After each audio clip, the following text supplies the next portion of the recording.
ሰላም ሰላም ቤተሰብ እንዴት ናችሁ? ደህና ናችሁ ወይ? ያለው እግዚአብሔር ይመስገን። እንግዲህ ለቅዱስ ገብርኤል ዝክር በርበሬ ስጋ አዘጋጅቻለሁ ማለት ነው። ያው እውነት በጣም ነው ደስ ያለኝ ስለሱ ሳስብና ስለሱ ብዬ ስሰራ ማለት ነው። እና እዚህ ጋር ደግሞ ቅጣ ምንድነው የዳቦ ጠላ ቅጣ ጋገርኩና ፀሐይ ውስጥ አሰጣው ማለት ነው። አልደረቀም፣ ገና የደረቀ ነው። ይሄ ለምንድን ነው የሚደረገው? ጠላው ኃይለኛ እንዲሆን ነው ማለት ነው። እንጀራም አለው የበቆሎ ቅጣም አለው። አብሬ እንደዚህ አሰጣለሁ ማለት ነው። ይድረቅ ብዬ ተዋለው። በሌላኛው ቀን ደግሞ የስንዴ ዳቦ እያበጠርኩ ነበር። ያው በትንሹ ነው የማሳያችሁ። የስንዴ ዳቦ እያበጠርኩ ነበር እዚያ ቁጭ ብዬ። እሱንም ደግሞ በዚህ መልኩ እያዘጋጀው ነው ማለት ነው። እውነት በቃ በጣም ደስ እያለኝ ነው እየሰራው የነበረው ማለት ነው። በርበሬ ደግሞ እዚህ ጋር ደለስኩ። ደልሼ ደግሞ ድጋሚ ያሰጣው ማለት ነው። እዚህ ጋር ደግሞ ያ ደግሞ በርበሬ የተከራይ በርበሬ ነው። ጠብቂልኝ ብላ ነው ፀሐይ እዛ ያልነበረን በረንዳቸው ስር ማለት ነው። ከዛ እነሱንም እያየውላን ነበረ። ስንዴ ዳቦ ስንዴ በዚህ መልኩ እያበጠርኩ እያዘጋጀው ነበረ። በሌላኛው ቀን ደግሞ የእንኩሮ ቀን ደረሰ። እዚህ ጋር እንኩሮ በቆሎ ነው፣ ጥሬ ነው። አስቡት እንግዲህ ምን ጊዜ እንደሚበስል። በነገራችን ላይ በፍግ ነው እያበሰልኩ የነበረው ማለት ነው።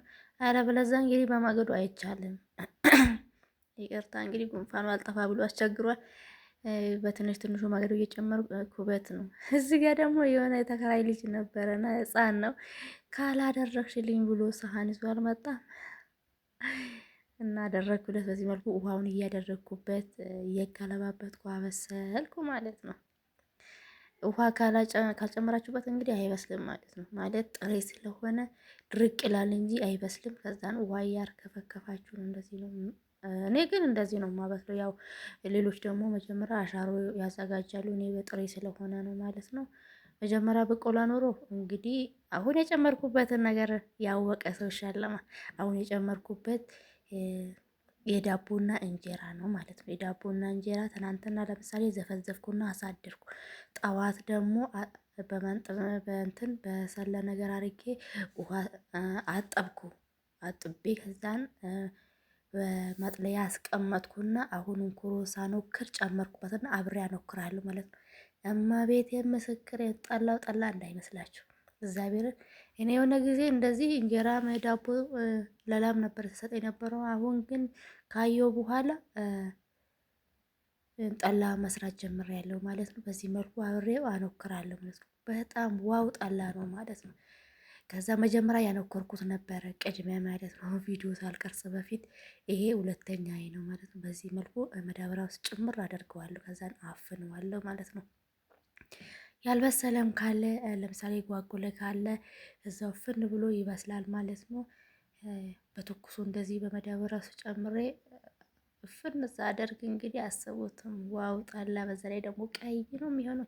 ጥሬ ማብሰል ግን በጣም ነው የሚከብደው። እግዚአብሔር ትዕግስት ያስፈልጋል። በቃ በጣም ነው የሚያስጠላ ማለት ነው። ያው አሻሮ ቢቆላ ኖሮ ጥሩ ነበር። እኔ ደግሞ አሻሮ አልቆላውም። ዝም ብዬ ነው በጥሬ ያኖከርኩት ማለት ነው። እንደዚህ ከምጣዱ ላይ እያፈስኩ መዳበሪያ ስጨመርኩ። ያው መጀመሪያ ላይ መቅረጽ ያልተመቸኝ ሰው ስላለ ነው፣ ለዛ ነው ማለት ነው። በነገራችን ላይ የመጀመሪያው ምጣድ ግን ቅድም ከጨመርኩት ሁለትን የጨመርኩበት ማለት ነው። ይሄ ዳቦና የእንጀራ የታጠበ በዛ ላይ ዝም ብሎ አይጨመርም፣ ይታጠባል። መጀመሪያ ይዘፈዝፋል። ከዛም በማግስቱ ሁለቴ ሶስቴ እየተደገመ ይታጠባል። ምክንያቱም ካሜራ ጨው ካለው እሱ ልጥብ ታደርጋላችሁ፣ በዛ ይጠነፈፋል። አብራችሁ ታኖክራላችሁ ማለት ነው። እንግዲህ መልክ ስጠኝ እንጂ ሞያ ከጎረቤት አይደለም የሚባለው። እኔም ደግሞ በዚህ መልኩ ሰራውላችኋለሁ። ከዛ ድንጋይ ነበረ እዛ ጋር፣ ይሄንን አፉን ጥምጥም አደረጉ። ያው የበሰለ እህል ድንጋይ አይደል ቀላል አይከብድም። ብተው ማንቀሳቀስ ራሱ አልቻልኩም።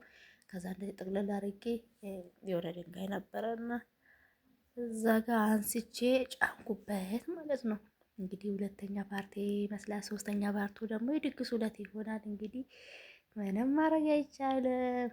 ቅዱስ ገብርኤል ለእኔ እንዳደረሰ ለእናንተ የሚድረስ በበረከት በረድኤቱ ይጎብኝ።